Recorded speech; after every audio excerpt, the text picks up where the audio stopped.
Alright, just picked up this 2x12 orange cabinet. The sideways version. There's no vertical ones available in Western Australia anywhere. So I just got this. And hey, we'll soon fix that.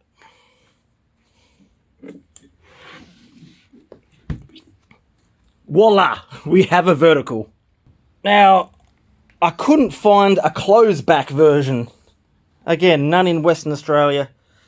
So I had to settle for the semi-open back.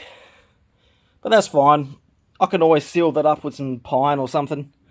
16 ohm cabinet, of course, being orange. Parallel inputs. What can you say?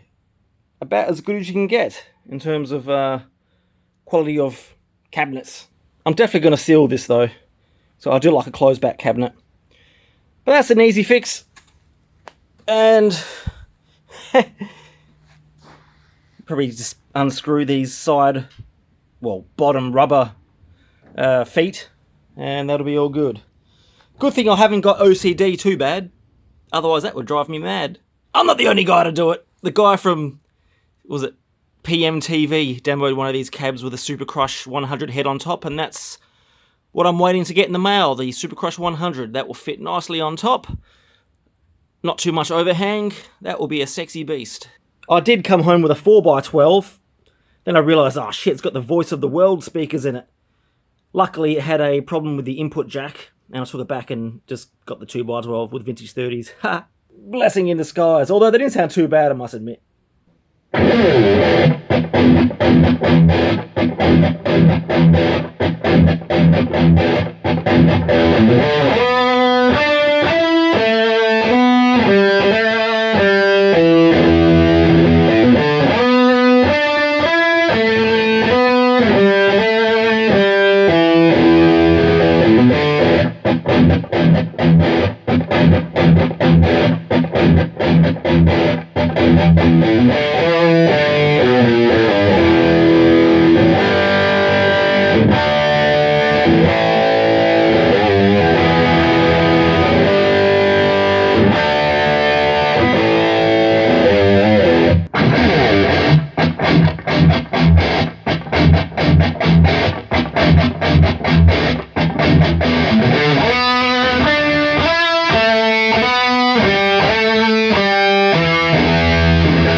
difference between the orange and the Harley Benton cabinet. The orange definitely has a lot more low end.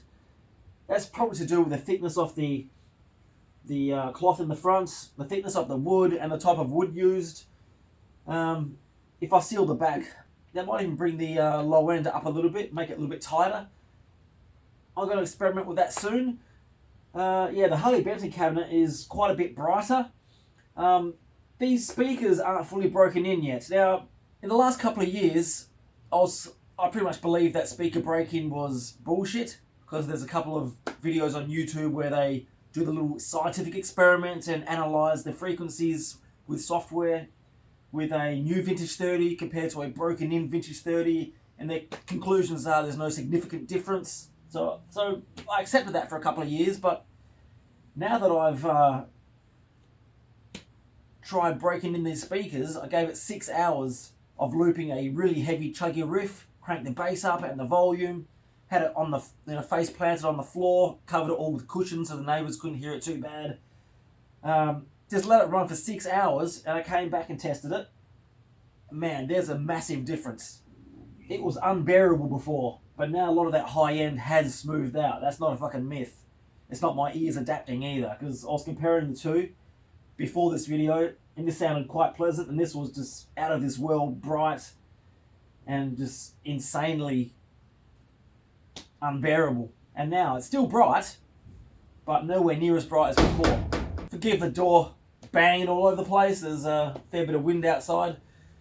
So yeah, I reckon another 12 hours, 18 hours break-in, and it'll tone this, it'll tame down this brightness a fair bit, I reckon. It already has after 6 hours, but it sounds pretty good now.